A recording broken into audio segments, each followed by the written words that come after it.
The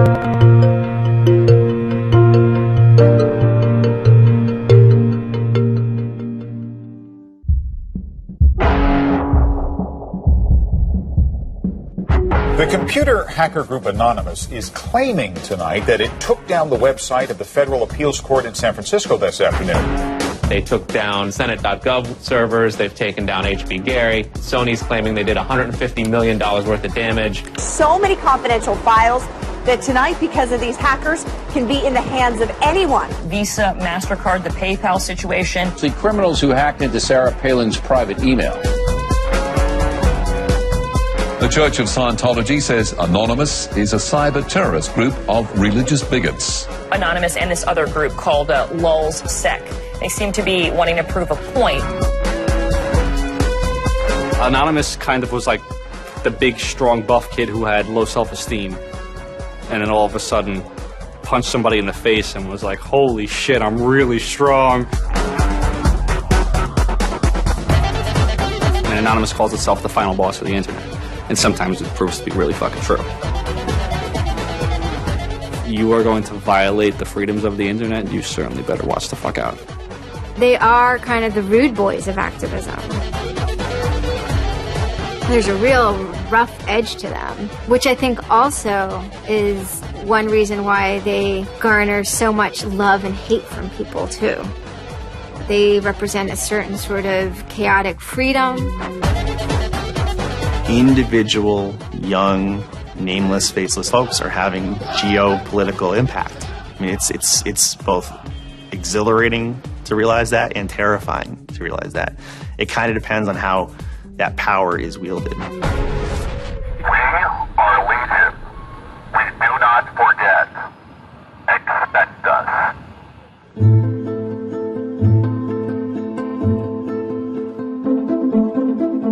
We stand for freedom. We stand for freedom of speech, the power of the people, the ability for them to protest against the government, to right wrongs. No censorship, especially online, but also in real life. We have members throughout society and all stratas of it worldwide. Yet we have no leadership. It's one voice. It's not individual voices. That's why we don't show our faces. That's why we don't give our names. We're speaking as one, and it's a collective. Good timing. I would love to live in a country where the government fears its citizens and not the other way around. But right now, plenty of anonymous actors are in hiding because of fear of reprisals by the government. I've been called many things. There's unpatriotic. That we're just a bunch of children sitting in our parents' basement. I got called a terrorist sympathizer. We've been called kids, we've been called cyberbullies, we've been called hooligans, and, you know, sometimes those words aren't entirely unfair, but this is a serious political movement. No one, in the general public really seems to get it. What they don't seem to get is that the ability for Anonymous to be everything and anything is its power. Anonymous is a series of relationships, hundreds and hundreds of people who are very active in it and who have varying skill sets and who have varying issues they want to advance and who are collaborating in different ways each day. They're a little bit like a prism or a kaleidoscope. They've got many different facets and many different sides. Of course, when you spend enough time with them, you start to get a sort of feel or texture that's not just random, right? Yet it's very multifaceted, very rich, which does span from the quite lighthearted to the very, very serious. Bob Dylan had a line in a song just saying, to live outside the law, you must be honest. They might do something which isn't technically correct, maybe it's not legally correct, but they're doing it for purposes that in their minds at least are ethical. People who know what they're doing, who share an ethos, who have a commitment to exposing and humiliating the man, who have a very low tolerance of lies and what they perceive as evil on the part of overweening power structures. They share information, they share tools and techniques, and they are currently having a very good time. The hacker culture, as we know it, really sprang from one place. It was MIT, and it was specifically the people in the Model Railroad Club, the Tech Model Railroad Club. Hacking originated as humorous pranks. When the guys at MIT put a Volkswagen up on top of the dome of the building, and people woke up and saw the car up there in the morning, or they measured a bridge by the body lengths of somebody. I would say his name was Brian, and discovered the bridge over the Charles River was, 822 Brians. These are funny things. That's where hacking originated, and it migrated into engineering and computer communities. It's witty. It's pranks. I'm Chris Weishopel, former member of the Loft. We don't necessarily say hacking group because it makes it sound like we're hacking, so we used to call it a hackers think tank. Hacktivism was a term coined by a group called Cult of the Dead Cow. The Cult of the Dead Cow was really kind of sort of like a propaganda type of organization. They had a guy who's the minister of propaganda. They're kind of merry pranksters. Like, everything they did was completely over the top. One of the guys there coined the term hacktivism because he saw one of the things his group was doing, which he called hacktivism, was writing software that people in other countries could use to communicate securely, even if their government was spying on them. So the principle was really, it was freedom of expression. It was everyone should have access to the internet. Everyone should be able to communicate and get their message out on the internet. Even more important in countries where there was repressive regimes, that if you said something against the regime, they would come and take you away, and you weren't saying it anymore. Just like in traditional activism, it spans the full gamut from sit-ins or pickets to actually spiking trees and pouring sand in, the engines of construction vehicles. I mean, there's real sabotage. The same thing does all fall under the hacktivism label. There is a spectrum. There's sometimes a strong anarchist flavor to it as well. It's resistance to authority and those who would impose groupthink and group behavior on people, which was rightly perceived to be a consequence of the digital revolution as it was used by people in power to do hacking on behalf of righteousness and to redress the grievances of the world. Lance lowered Don Quixote on his horse, nag though she was, flying at the windmills of modern life. Anonymous grew out of what's known as 4chan. And essentially, this is just a website where people can upload images and you don't actually give your name. It's just sort of anonymous. When you look at 4chan, you're often surprised because it looks like a site from like 1995 or something. The idea is very simple. You post a comment and you post a picture. And you can post under your name or anonymously.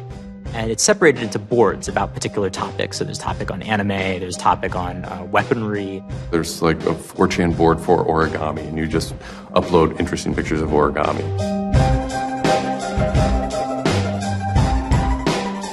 And then there was a group called the B board, which essentially was for like anything goes. The first time anybody goes on B, it's kind of an instant revulsion.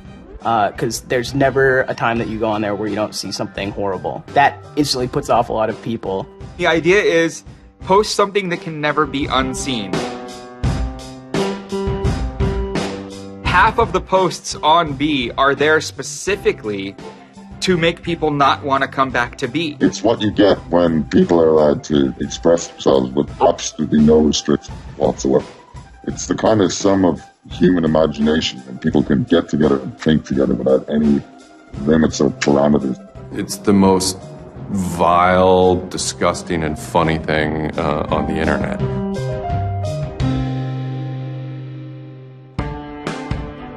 One of the important things about 4chan is to have a thread that really explodes and lasts for a long time.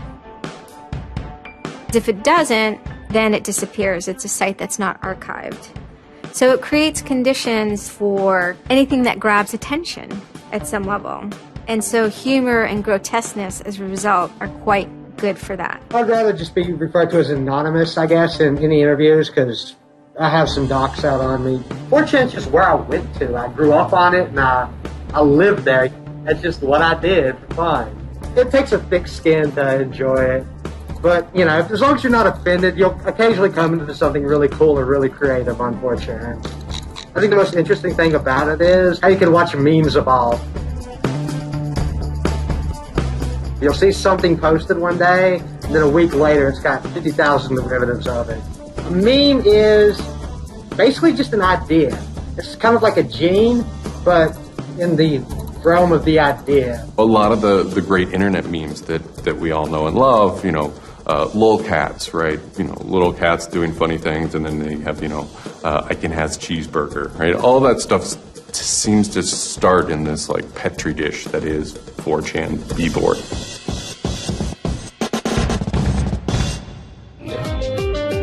Say it publicly and your insane chocolate rain. Name any meme from the last about 6 years, and I'll bet you either in its first posting ever was on 4chan, or at least one of its earliest revisions that became what it was on 4chan. I can see the food situation is so we'll be on our way. It's basically the best breeding ground for internet culture, as far as I'm concerned. With your neighborhood insurance rates, chocolate rain. 4chan is also very known for acts of trolling. Trolling is a fucking art. Trolling is getting the person you're talking to get as pissed off as they possibly can, and for no reason except for your own enjoyment. Maybe you're trying to illustrate a point, but it's mostly for your own enjoyment. For them, it's funny that like people think the internet is serious business, and if people think the internet is serious business, it's a troll's job to make their life terrible. The idea of anonymous came initially as a joke. I mean, somebody suggested that what if the whole site, what if 4chan, what if B was just one person? And what if that's just one guy called Anonymous sitting somewhere and you're just reading all these posts by one guy? And it kind of looks like that from the outsider's perspective. I mean, there's no way to tell the difference. It might as well be one guy. Fox News did a very famous segment about it. They call themselves Anonymous. They are hackers on steroids, treating the web like a real-life video game, sacking websites, invading MySpace accounts, disrupting innocent people's lives. And if you fight back, watch out. Destroy. Die. Attack. Threats from a gang of computer hackers calling themselves Anonymous. I've had 7 different passwords and they've got them all so far. Anonymous hacked his site and plastered it with gay sex pictures. His girlfriend left him. She thought that I was cheating on her with guys. As long as I can think back, Anonymous have done some pretty off-color things in the name of getting cheap laughs, you know. But, I mean, that's part of the culture. They get what they call lulz. Lulz is a corruption of LOL, which stands for laugh out loud. Anonymous gets big lulz from pulling random pranks. For example, messing with online children's games like Habbo Hotel. Habbo Hotel was this online community where you had an avatar and you walked around and talked to other people. It was kind of like an early version of, you know, World of Warcraft or Second Life or any of those virtual worlds. What the people on B did was invade Habbo Hotel, created, you know, thousands of avatars. They all had this one uniform of a black guy with a big afro wearing a black suit. And so there would be thousands of these people, black guys, black suit, you know, huge afro, walking around this world, and they would do things like form a swastika out of themselves. And I think that was a real landmark because it was when they were able to see that, you know, they can use their numbers to do something really interesting and really disruptive. So we blocked the entrance to their pool, and that just pissed them off so fucking much. It was fucking beautiful. That was fucking just wonderful. Wonderful times. Those kids love that pool. They love the shit out of their pool. The goal was actually to offend everyone, simply because the idea that we could offend you by drawing a little shape on the screen was stupid to the people involved in it. They were like, really? You're going to get that mad over us just drawing this on the screen? Wow, well, you need to refocus a little on life because this should not be upsetting you that much. All these different organizations online, whether it's 4chan or just any website, there's typically a community aspect to it. This is where people have their social relationships. This is where their friends are. This is where they have a creative outlet. And so all those aspects are going into groups like Anonymous, where people feel like they're part of a bigger thing and they're able to express themselves within that group. There were certain words, certain phrases, certain ways people respond to things, certain images that were posted that created a pattern, and that pattern was, I guess, the origin of what is now Anonymous. It's like Freemasons with a sense of humor, in so much as they have this common symbology, and one of their chief joys, which is kind of wrapped up in power and secrecy, was the fact that they could recognize each other by referencing these symbols, referencing these phrases. Over 9,000. It's over 9,000! I lost my iPod. Mudkips, anything involving mudkips. So you have this weird sort of international culture developing with people, across the world, wherever they may be. In late 06 and, into early 07, there's a bit of a sea change where instead of just posting a bunch of content or randomly saying we're going to go over to some website and post a bunch of dirty comments against someone, it becomes a little more organized. Welcome to the Hal Turner Show. They went after a guy named Hal Turner. I am being discriminated against because I'm white. Hal Turner was a neo-Nazi who was, big online and had a podcast. I think that the 14th Amendment was not ratified properly, and I think, therefore, it is still okay to have Negroes as slaves in America. The first time I heard about Hal Turner is he was knocking somebody on 4chan. There's a million neo-Nazis out there. But he started picking on our dude, so we had to go to our dude's fucking defense, and it just so happened that he was a neo-Nazi, so that's a bigger reason that he's a fucking dickface. Who are you? Where are you calling from? Hola, this is Pedro. Spick, don't call. Diego. He was just a horribly racist radio personality who seemed to handle it well when you called in. Like, he could handle being berated by Anonymous. And that made it very interesting. It made it a bit of a challenge. It wasn't some guy who just either crumbled or stopped answering the phone. It was a guy who would yell back. Hal Turner wasn't the first, actual person that, Anonymous had caused trouble for, but the circumstances ended up being significant. They DDoS'd his website, stuff like that, costing him thousands of dollars, bandwidth fees. Denial of service has been around for a long, long time. The equivalent of if you, for some reason wanted to disrupt a bus service, right? You can hire 1,000 extras to all go and line up at the bus station, right, and get on the bus. And so that anyone who was really trying to get on the bus couldn't do it, right? It's as simple as that. When you stop trying to visit, website goes back up, no permanent damage. We DDoSed him, and then we kind of trolled him in real life. We sent countless pizzas to his house. We signed him up for escorts on Craigslist. We sent a bunch of pallets of industrial materials to his house, which he ultimately had to put the bill for. And basically, we destroyed his ability to pay for his radio show, and that took him off the internet. And then they ended up getting some real hackers to help them out. This wasn't sort of pranks. They actually were able to get into Hal Turner's private servers and his mail servers and find some interesting emails that he was serving as an FBI informant, which, if you're a right-wing neo-Nazi, is not a good thing to be. And obviously him being an FBI informant and also his reaction, his sort of douchebaggy reaction to the raids, damaged his credibility within the white nationalist scene, which is a shame. Hal Turner's gone. He's been prosecuted by the feds for threatening judges. What follows is a period of confusion and anger in which, the original Anonymous people, the sort who want to keep Anonymous as this nihilist little, ridiculous group, are upset that now, that the most terrible thing on the internet is now becoming a force for good all of a sudden. I'm Mike Vitale, and my handle is Seth Dude. Now, this is January 2008. Anonymous is strong now. We're not a little dinky fucking group anymore. This is millions of people worldwide, and we're watching. And then Scientology stepped in with a big target on its chest. A video came out of Tom Cruise. It was supposed to be an internal Scientology video, talking about secrets of Scientology. Being a Scientologist, when you drive past an accident, it's not like anyone else. As you drive past, you know you have to do something about it because you know you're the only one that can really help. It talks about you're the only one who can stop, bad things from happening. And so this is kind of widely mocked online.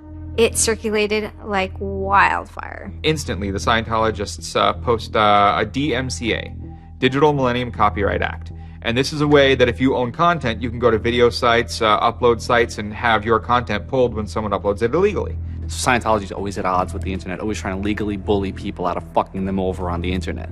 They always did that.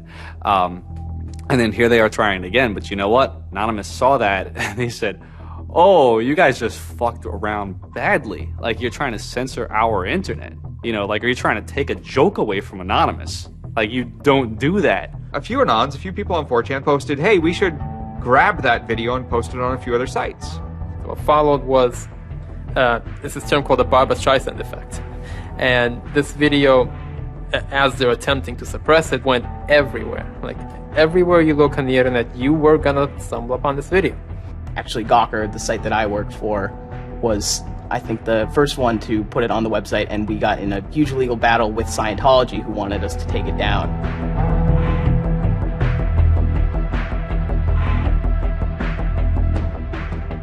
Scientology is an interesting target because in some ways it's the perfect inversion of what geeks and hackers value. At so many different levels: science fiction, intellectual property, discourses of freedom, science and technology. It's very proprietary. It's closed. And so in some ways, if you had something like a cultural inversion machine and you stuck geeks and hackers in there, you'd get something that looks a lot like Scientology. So it's quite offensive, and there's a real pleasure in attacking your perfect nemesis. And people who knew what Anonymous was to begin with were like, oh my God, Anonymous is going to go to war with Scientology. This should be really interesting. Especially because it's two weird-ass groups. I mean, I've been an Anon for a long fucking time. I know Anonymous is really strange. They're weird, and the stuff we like is weird, and it's really not mainstream at all. Now you have Scientology. Also really weird. A lot of crazy shit goes down. Anybody on the outside who's seeing this is going, let's watch these two retards fight. Like, both their pants are going to fall down, they're going to triple, and it's going to hurt everybody, and it's going to be hysterical. And then that's when 4chan kind of reared into action, really reared into action. And they started to troll the Church of Scientology. And this took the form of pranking the Dianetics hotline, ordering pizzas. I go to call them on the phone, and it's busy. And that's their main fucking Dianetics hotline. Their Dianetics 800 number, you can't get through because Anons have completely fucking clogged it. And just probably saying stupid shit. The whole idea was just you call them just to keep them on the phone. What's an Elron? How do I Dianetics my face? They were not expecting that, and they couldn't handle it. I'm Brian Mettenbrink. I had just gone to 4chan just on pure happenstance, and I saw a post about the Scientology thing, and I started looking up stuff, and I'm like, oh, this is actually for a decent cause. I think I'll, do this. Anonymous members have developed a distributed denial of service attack tool called Low Orbit Ion Cannon, which is a name taken from a computer game. Low Orbit Ion Cannon is what's called an end game weapon in Red Alert. All you had to do was literally follow instructions step by step. You do it, you put it in the site, you see that the IP is correct, you make sure that all these settings are good, and you hit the button, and off it goes. And what it does is it tells Scientology.org, in this case, it tells them to send their website to my computer about, I think it was 800,000 times in a weekend, and I'm pretty sure I probably took it down myself a couple of times. It felt like you were making a difference, just you yourself, and you didn't even have to leave your home, And one of the guys said, we need to make a video. We have to make a video. Hello, leaders of Scientology. We are Anonymous. When the video came out on January 21st, that was one of the first times that Anonymous, as a culture, started referring to itself as Anonymous as a movement. That video probably changed everything. We are Anonymous. We are Legion. We do not forgive. We do not forget. Expect us. It basically looked like if a computer was going to tell you that he was going to beat the shit out of you, this is what it would look like. That one video really galvanized that moment of innovation. That's exactly like with that video, internet activism, as it's known today, was born. And you just see this consensus forming that it's going to happen. So we made the code of conduct. Don't bring weapons. Dress accordingly. Cover your faces, because they will try and find out who you are and screw with your life. Rule number 17. Cover your face.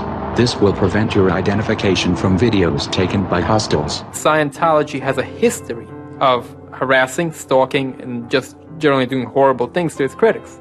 So people needed a way to hide their identities. A lot of people had very legitimate fears. They don't want to be followed home. They don't want to be stalked. They don't want to put their families and themselves in danger.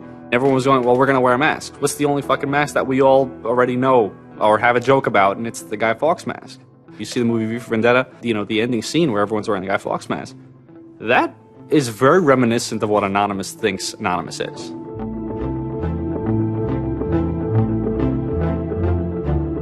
We wanted to represent anonymity in some way when it moved into real life. I think that the Guy Fawkes mask was one of the most natural things to happen. It is the idea that none of us are as cruel as all of us. You have this massive crowd of people who are anonymous that is going to fight against a bigger thing and win. Even after watching the video, it's like, yeah, this is great, but who's actually going to do it? Who's gonna step up? Are people actually gonna get out of their house? And I guess we were really affected by the stereotype of that whole community, they're being internet nerds, that too afraid to leave their mom's basements. No one thought that they were gonna come out. This is me on the way there. I haven't slept. I'm very fucking tired. And I remember going to the park that day, and it's really fucking early in the morning, which I thought was a bad idea. And I'm smoking a cigarette, and I'm looking around like, where the fuck is everybody? There's nobody here. So here I am, sitting in Bryant Park, waiting for the other announce to show up. I remember thinking like, oh fuck, like, am I gonna be the only one in the park? Am I gonna walk to Scientology with fucking 6 or 7 people? Which totally defeats the entire purpose of this, because now they could single me out, Then I get up and I start walking around, and I see there's a lot of green balloons over there for some reason. On the other side of the park, there was like fucking 200 people. There was Guy Fawkes masks everywhere, and I'm like, holy shit, this is huge. There's a fucking lot of us. That's pretty good. I had no idea how many Anons there were until we started moving. And it just fucking got bigger. I remember walking through Times Square, and everybody in Times Square was an Anon. This is like a fucking 1,000 person per fucking minute foot traffic area. And everywhere I'm looking, I'm seeing fucking Anon symbols. It was fucking wild. It was really wild.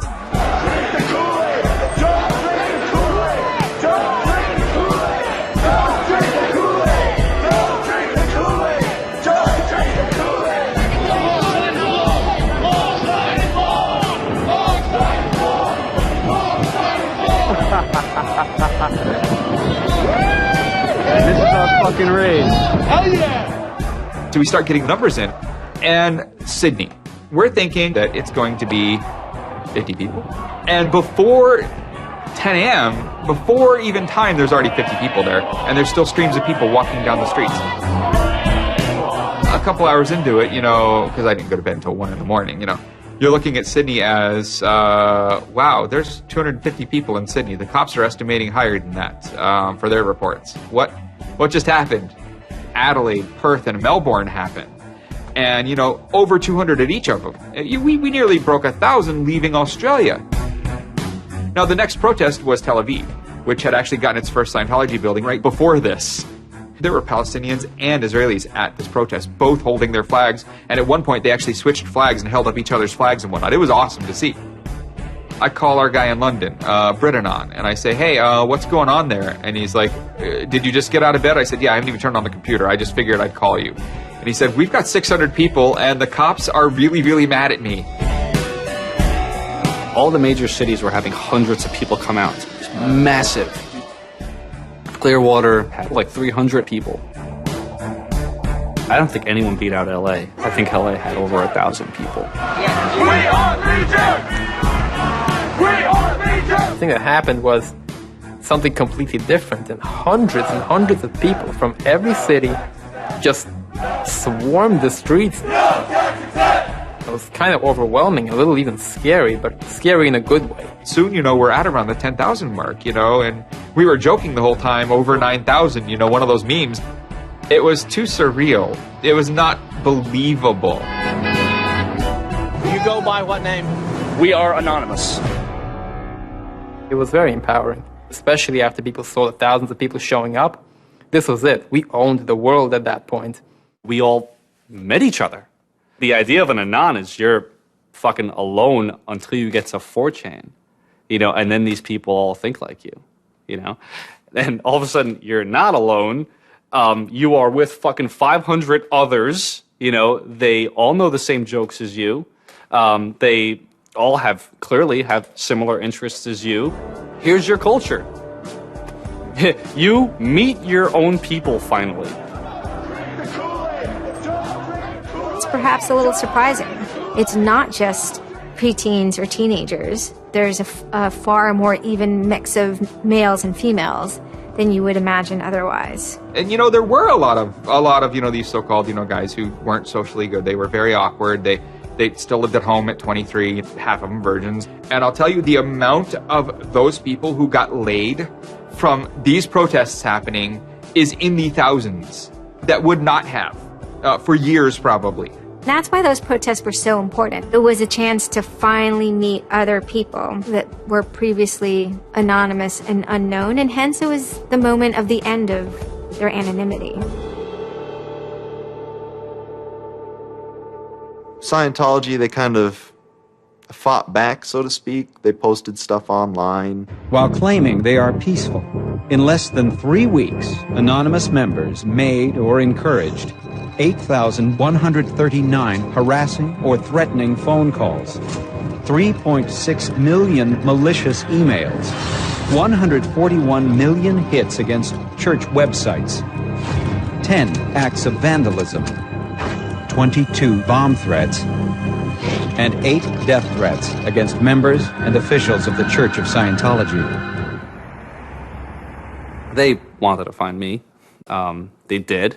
They hired PIs. They started taking pictures of us, threatening to sue us. I did the whole low-orbit ion cannon stuff, and then I pretty much just went about my life after that for, I think it's 6 months, and then the FBI showed up here at my parents' house. 2 men got out of the car and took Flashed their jackets off and laid their guns on the front seat and came up to ask us if Brian was home and explained that they were the FBI and they were looking for Brian, and I've never been so scared. I did the second most damage is what Scientology said. I sent the second most out of everybody. So I got the maximum for my category, which was 1 year in prison and 1 year supervised release. I think, the way I feel is for what I did was one of the most lopsided punishments I've ever read about or heard of. Yeah, I think it's ridiculous, especially the year supervised release where I can't touch a computer for a year. I'm not sure what that's supposed to solve except make my life difficult. So that computer behind me back there, I could go back to prison if I went over and touched it. I'm very proud of what he did. He stood up for what he believed in. I never would even dream of hurting anybody. It's just not me.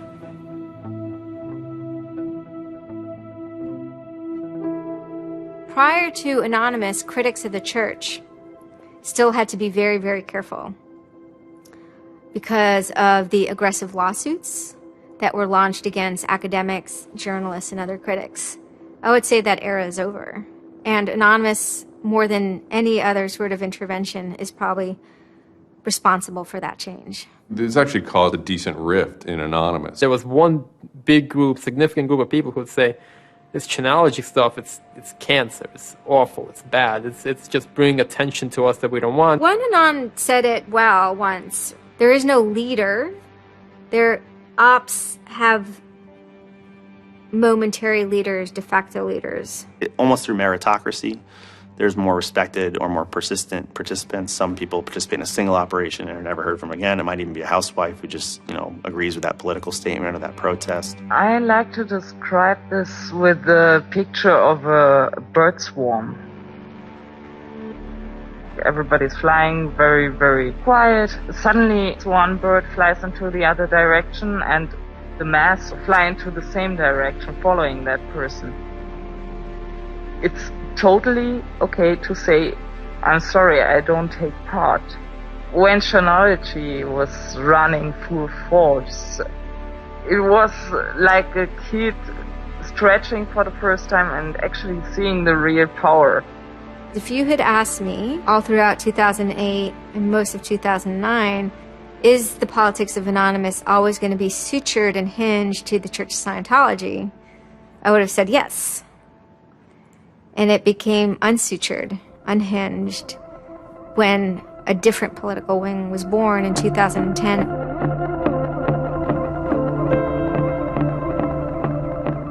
It is our task to find secret, abusive plans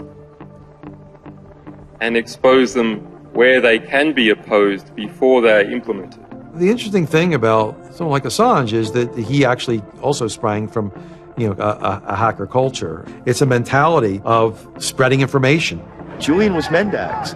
He was the greatest hacker that ever walked the face of the earth when I was a kid. I mean, they rumored he could move satellites around in space by hacking into NASA. Maybe it never happened, but it was a myth that kept young kids like me wanting to plug a computer into a modem and see if I can move some satellites around. WikiLeaks is an instantiation of the hacker ethos. Truth wants to be free, and we want to liberate it. WikiLeaks released a huge trove of diplomatic cables. There was a lot of controversy from every quarter of society. The WikiLeaks website released nearly 400,000 secret U.S. files on the Iraq War late today. It was the largest leak of classified U.S. files in history. There was one particular moment that really sparked the fire, and this was when PayPal, MasterCard, and Amazon pulled services for WikiLeaks. So all of a sudden, there's no way to actually process donations to WikiLeaks. And then people went and found neo-Nazi groups. Visa and MasterCard were perfectly fine with you being able to PayPal, being able to make donations to them. But WikiLeaks, no. I think WikiLeaks is doing a good thing. It's just a total hypocrisy. They got their little fucking banking mafia to fuck, WikiLeaks over. People were incredibly angry. There was a real sense of rage. Anonymous DOSed PayPal. They were pissed. The numbers of participants were massive. And they managed over the course of a couple of days to disable the websites of MasterCard and PayPal. It was beautiful. Because what you had is people finally stood up for something.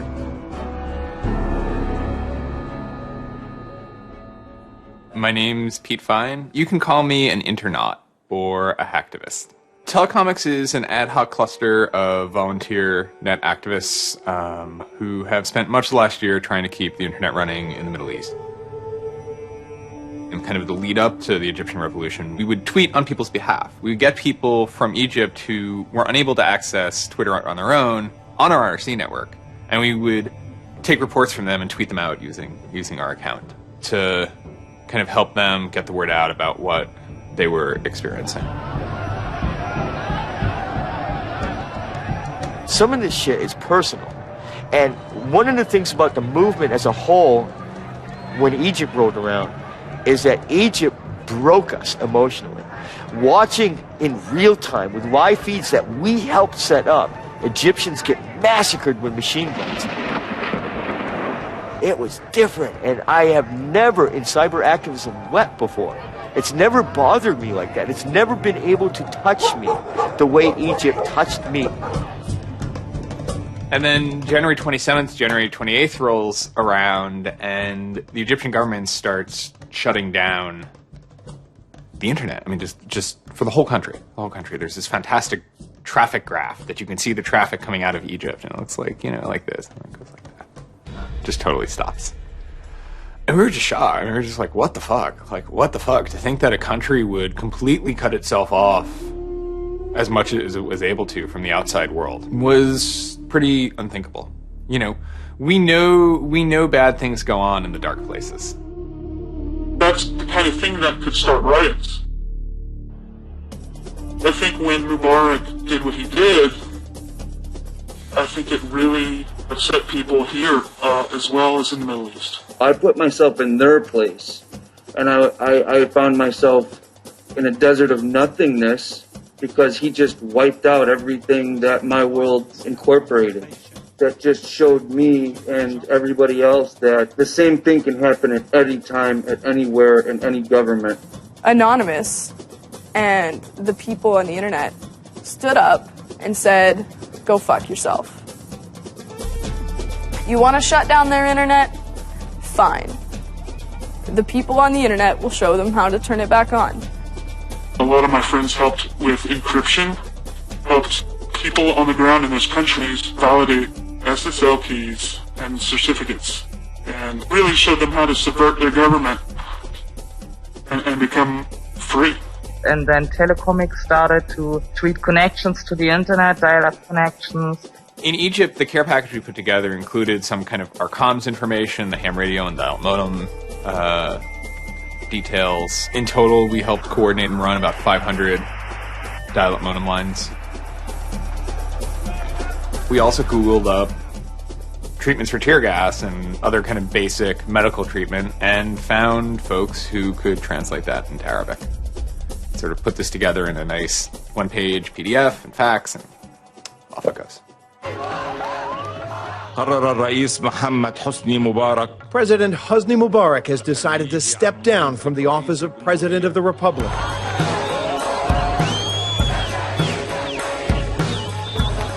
When Mubarak left, it was a hell yeah moment. People can rise up. People can make a change. And I think for a lot of people in America, it was the first time they had seen people rise up and take down their government and say, we're sick of this shit. We're sick of the oppression. We're sick of living as slaves to your power. We had Egyptians come thank us as we're doing this stuff, and I said to them, like, look, you guys just get our back if stuff goes down here. It's a revolution that was facilitated by the internet, by Facebook, and by Twitter. Not caused by it. I mean, 50 years of dictatorship has caused the Arab Spring. But the internet has certainly been helping. Although it was awesome and it was one part we were fighting for me it was quite clear that it's not the end of the story. That it's not suddenly changing into rainbows and nine cats or whatever, but that we now have to watch even more. Suddenly on February 5th, Financial Times article comes out that we all see. It's quoting this guy named Aaron Barr, who's the CEO of HP Gary Federal, which is an intelligence contractor.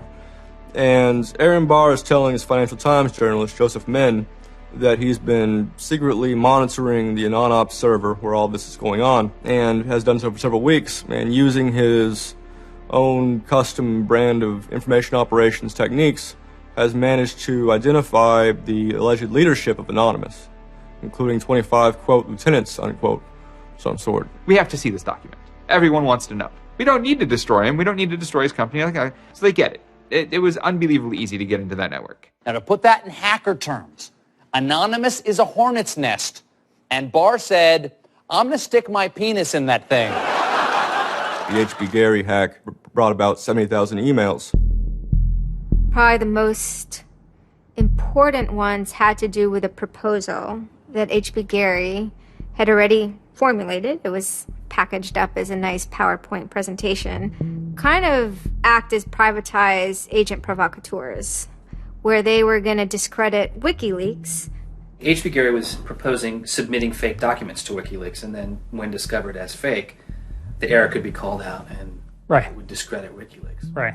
So there's a lot of like specifics that I can't talk about. So let me try to answer that though in a general sense. Well, first of all, it's probably no surprise to anybody. I'm not a big fan of WikiLeaks. I think that the broad purpose of trying to get as much information, proprietary or classified information for the government, expose that, is an extremely destructive and dangerous purpose. The proposals involve conducting information war on WikiLeaks and its supporters, creating dissension within WikiLeaks, DDoS attacks. You also wanted to launch cyber attacks on WikiLeaks infrastructure to get information on document submitters. One thing I guess I want to make sure is clear is, none of those activities had actually occurred. In business, there's, when you start proposing or thinking about an idea, there's a brainstorming phase. And somebody says, well, what if, what could we do? What's theoretically possible? Well, still, this was an idea. This was proposed. This was something that you thought about. Right. They also wanted to go on a campaign kind of targeting Glenn Greenwald, who's a reporter for Salon, who's an outspoken kind of critic of the government and supporter of WikiLeaks. It seems like you're trying to attack a journalist here. Yeah, and I don't want to talk too much more about Glenn Greenwald, but other than, what I previously said is, there was never an intent to attack journalists, not on my part. Nor I guess I should say I should generalize that and to say that I would never just outwardly attack a journalist, other than if I felt that there was a journalist in my mind that was acting unethically. That's a fair game for having a public discussion about. They were walking a very fine ethical line at points, and in many cases, the mass opinion is, no, they stepped well past it. I will not support broad theft of information released to the public, because that's nothing but destructive. If somebody has information that's been stolen from them, and whether or not WikiLeaks encouraged the theft of that, or whether or not it was just put in their lap, still they're threatening to release the information that is the private property of another organization. So your choices are to just allow that to happen, or to try to stop it. How offensive is too offensive? We've certainly seen a lot of strategy coming out of governments across the world now saying, publicly admitting that they need to develop better offensive strategies in cybersecurity, because defense as a whole, it isn't enough. It never is enough. In the court of public opinion, that took H.B. Gary quickly from being a perceived victim to being a perceived villain themselves. It was becoming harder and harder to distinguish the good guys from the bad guys. And then, kind of seemingly out of the blue, there was something by the name Lulzsec that sailed into the seas. Lulzsec it's sort of a group, mostly from Anonymous, who, large part of the same people who hacked H.B. Gary. And they decided to form this little group and just carry on operations sort of outside of the purview of Anonymous for a while. They hacked whatever they wanted, they released whatever they wanted. It's almost like they had no rules. They just said, this is what we're going to do. We're going to stir up the cart. We're going to make some trouble. We're going to make some waves. And they did. The majority of time, the majority of Anons are not doing anything particularly illegal. When they are, a huge number of them try to do that in a very specific political context. For those people, what Lulzsec was doing, they were funny, but they were attacking random targets. They were breaking the quasi-rules by attacking media. PBS's Frontline runs a documentary mainly focused on Bradley Manning, the alleged leaker to WikiLeaks. And a lot of Bradley Manning supporters didn't like it. They hacked a website putting a story that Tupac and Biggie had kind of escaped the world of celebrity fame and attention and retired quietly and discreetly in New Zealand. Lulzsec, when they attacked PBS, that gave me the creeps, As a journalist, I'm not too thrilled with the idea of someone judging that we don't like you to write that. We don't like your reporting, so we're going to shut down your website. I'm uncomfortable with that. It could be me, and I could be writing something about a group that they didn't like, and I'm happy to sit and talk with them about it, but don't shut my website down. This is obviously about freedom of speech, so attacking the press would be would sort of be a bit of a contradiction. So people obviously said, well, we shouldn't do that. And obviously LulzSec had a completely different agenda, so they had no problem doing it. Activism started to become sort of, I would say, almost more nasty, using, sort of more no-holds-barred kind of attacks, sort of more vicious attacks. They sort of saw themselves as going out there, breaking into like anything, everything, governments, corporations, police departments, largely for the same reasons Anonymous would. They went after Arizona for immigration policy, 50-day run, causing mayhem, havoc, and then ended it. The computer hacking group Lulz Security has announced it's disbanding, saying it had achieved its mission to disrupt government and corporate organizations for fun. I call this whole thing the rise of the chaotic actor. And chaotic could be chaotic good, neutral, or evil. If you go back to the old Dungeons & Dragons charts. And some people see Anon-Ops initially, let's stick with Anonymous, as chaotic good. They saw Operation Payback, or they saw attacking Scientology, and they say that's good. It's like Robin Hood, right? Chaotic good. Outside the system, but doing something good. Other people saw Anon as chaotic evil, like the Joker. They just want to see the world burn and doing potentially irreparable damage. And the truth is, yes, it's the entire column of chaotic. I'm actually a little less concerned about some of the things LulzSec's done and more concerned about the next generation of LulzSec, the next turn of the crank of who takes it further or is more aggressive. Whoever fights monsters, should see to it they don't themselves become one. Really, as powerful as they seem to be, LulzSec and Anonymous are really small potatoes compared to the bigger operations that are going on that we don't hear about, maybe operations funded by government. 16 people were arrested today, but dozens of FBI agents targeted alleged members of the loose-knit hacking group. Armed with search warrants, agents hit 6 homes in New York, along with locations across the country. The people arrested yesterday were suspected of attacking PayPal's website after the company shut off payments to WikiLeaks. Defenders of the hackers say they're merely engaged in civil protest, but FBI officials worry the disruptive cyber attacks could move in a more dangerous direction. So the FBI shows up at 6 in the morning, and it was really obnoxious. And I remember being frustrated and angry because there was nothing that I had done that would have justified an FBI search warrant. They came and guns blazing and all this other good stuff, busted down the door. I immediately just dropped down on the floor, 180, didn't want nothing. I wasn't trying to fight nobody. Even if you accept what the government is saying is true, what is important is that people are participating in the process. It is very much the process. It is sitting in an encounter in Selma, Alabama. 500 Freedom Riders refusing to allow people to go and sit in at a segregated lunch counter. They write books about that stuff. It is demonstrating at a street corner saying no to a war. It's just a different, it's just a different vehicle. It's the same result. There's always going to be legal consequence when you decide to break the law. That comes with the territory. And it would be naive not to expect that. The question is whether the punishment will be proportional to the crime. And I suspect it might not be.